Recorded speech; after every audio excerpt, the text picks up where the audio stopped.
Bonjour à tous les CE2 et à leurs parents. Dans cette petite vidéo, je vous propose de revoir ensemble, à l'aide de ce petit tableau, les opérations posées afin de réussir au mieux les exercices de maths.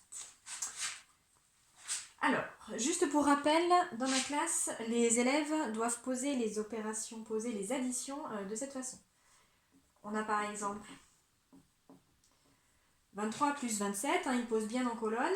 On commence par la colonne des unités, 7 plus 3 égale 10. Dans la classe de Marguerite, ils avaient tendance à écrire la dizaine, la barrer, la rajouter en haut. Moi, il n'y a plus besoin d'écrire, quand le résultat est à deux chiffres, on peut tout de suite écrire la retenue en haut. Et ensuite, les dizaines, 2 plus 2, 4 plus 1, 5. Autre sorte d'addition que l'on a revue avec les élèves, c'est les additions que l'on dit réitérées. C'est-à-dire qu'on a plusieurs fois la même addition. Ça va être dans des problèmes plutôt multiplicatifs. On va voir plusieurs fois un même nombre qui va revenir. Donc jusqu'en CE1, ils pouvaient poser ce genre d'addition. Nous, on a revu ça justement pour introduire la multiplication posée. Justement, je vais faire un parallèle pour vous réexpliquer comment moi je fais poser les multiplications aux élèves. Ici, par exemple, dans cette addition, j'ai 4 fois le nombre 41. Ils savent faire cette addition. Ils savent donc faire la multiplication posée. C'est exactement la même chose. Dans l'addition posée, on commence par les unités. On commencera aussi par les unités dans la multiplication. Qu'est-ce que j'ai dans la colonne des unités sur cette addition posée? J'ai 4 fois 1. Mince, pardon, je me suis trompée d'ailleurs. J'ai 4 fois 41. Donc j'ai 4 fois 1, ce qui fait comme résultat 4. Ici, je fais la même chose. J'imagine que j'ai 4 fois le nombre 1. Donc 4 fois 1 égale 4. Qu'est-ce que j'ai ici dans cette colonne? J'ai 4 fois le nombre 4, ce qui fait 16. Qu'est-ce que j'ai ici? J'ai 4 fois le nombre 4, ce qui fait 16 aussi. C'est exactement la même chose. Quand on fait une multiplication par 4, l'élève peut en fait s'imaginer qu'il a écrit 4 fois le même nombre. Et du coup, il se retrouve à faire une addition posée. Ce qui va faciliter la tâche quand en fait on se retrouve avec une opération qui a des retenues. Regardez par exemple, si je mets 73, on va mettre avec plus d'unités, 75, allez 15 plus 15 plus 15 plus 15. J'ai 4 fois 15.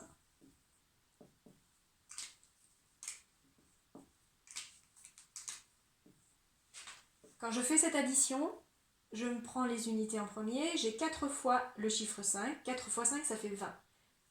On vient de le revoir ici. Ce que l'on fait quand on a une addition à retenue, on va mettre la retenue tout de suite dans les dizaines. Il va se passer la même chose du coup quand on fait la multiplication posée. J'ai 4 fois le nombre 5, 4 fois 5 ça fait 20. Je vais aller mettre mon 2 dans les dizaines en retenue. Et attention, c'est là que parfois les élèves se trompent. Parfois certains veulent associer le 2 et le 1. Ils veulent associer la retenue avec le chiffre qu'il y a dans les dizaines. Ce n'est pas comme ça que ça fonctionne. Ici, dans la colonne des dizaines, on a 4 fois le nombre 1. Je commence par ça et j'additionne en dernier ma retenue. 4 fois 1, ça fait 4, plus 2, 6. Et là, je fais la même chose. 4 fois 1 égale 4, plus 2, 6. Voilà. C'est en passant par la comparaison avec l'addition posée qu'on va résoudre ce problème de retenue qui parfois est problématique chez certains élèves. Petit rappel aussi sur les multiplications. Les élèves ne savent pas encore poser des multiplications à deux chiffres. Je ne sais pas si par exemple dans un exercice on vous demande 23 fois 48, ça ils ne savent pas faire. On ne pose pas, pour l'instant en CE2, un nombre qui a deux chiffres ici. Par contre, ils savent faire 23 fois 8. Ça, il n'y a pas de problème. Du coup, l'idée, quand il va se retrouver à faire ce genre de calcul, parce que parfois on vous le demande, 23 fois 48 est égal à combien? Les élèves doivent s'organiser pour réussir à calculer ça sans poser entièrement. En fait, il va s'agir de décomposer. Il va falloir décomposer un des deux nombres, celui qu'on veut. En fait, il y a plusieurs stratégies possibles. Ici, je vais en montrer une. 23 fois 48, je peux d'abord faire 23 fois 40. Et ensuite, il me restera à faire 23 fois 8. Et je calcule ça séparément et je remets ensemble après. 23 fois 40, les élèves savent le faire parce qu'en fait, on a appris à multiplier par 10. Donc ici, on se retrouve simplement à faire 23 fois 4. Et ça, s'ils n'arrivent pas à le faire de tête, ils peuvent très bien le poser sur l'ardoise, sur un cahier de brouillon ou même sur le cahier de maths. 4 fois 3, 12. Retenu. 4 fois 2, 8 et un 9. Je sais que ça fait 92, 23 fois 4, mais attention, c'était fois 40, donc j'ai 10 fois plus grand, je rajoute mon 0. Il me reste à faire 23 fois 8, même chose, je pose 23 fois 8, 8 fois 3, 24, je retiens 2, 8 fois 2, 16, 18, 184. Et l'idée ensuite, eh bien, c'est de remettre ces deux étapes ensemble. Ce qui revient en fait à poser en colonne, c'est ce qu'on va apprendre bientôt, mais ils ne savent pas encore le faire, donc ne les poussez pas vers cette technique encore.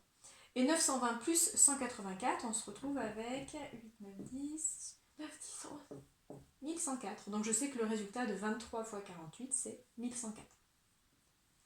Voilà pour les multiplications posées. Ensuite, dernier point, c'était sur les soustractions. Je voulais revoir avec vous la méthode qui est utilisée dans ma classe pour poser les soustractions. Lorsqu'on se retrouve à faire par exemple 3705 moins 837,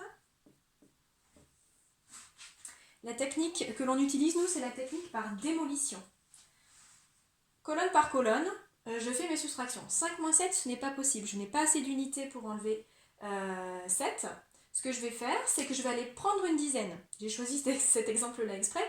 Le problème, c'est qu'il n'y a pas de dizaines accessibles tout de suite. Ben, il faut que j'aille en chercher plus loin. Des dizaines, il y en a dans les centaines. Donc je vais casser une centaine. Du coup, je n'aurai plus que 6. Et dans l'enveloppe des centaines, je vais récupérer 10 dizaines. D'accord ? Donc ici, je vais pouvoir le rajouter directement ici. J'ai à ma disposition maintenant 10 dizaines. J'en avais pas au début, maintenant j'en ai 10. Puisque maintenant j'ai 10 dizaines, j'en ai suffisamment assez pour en prendre. Hop. J'en prends une, j'en ai plus que 9. Et cette dizaine que j'ai prise, je vais la rajouter ici. 15 moins 7, maintenant c'est possible. 7 pour aller à 15, on peut faire aussi, c'est possible. 7 pour aller à 15, ça fait 8. Parce que 7 et 7, 14, il manquait plus que 1 pour faire 15. Ensuite, 9 moins 3, c'est possible. Ça nous fait 6. 6 moins 8, j'ai un problème. Je n'ai pas assez de centaines ici pour enlever 8. Donc je vais aller prendre des centaines dans les milliers. Je n'aurai plus que 2 milliers. Et les 10 centaines contenues dans les milliers, je vais les rajouter aux centaines qui étaient ici. J'en avais 6. Maintenant, puisque j'en ai 10 de plus, j'en ai 16. 16 moins 8, c'est possible. Cela fait 8. Ici, dans les milliers, 2 moins 0 égale 2.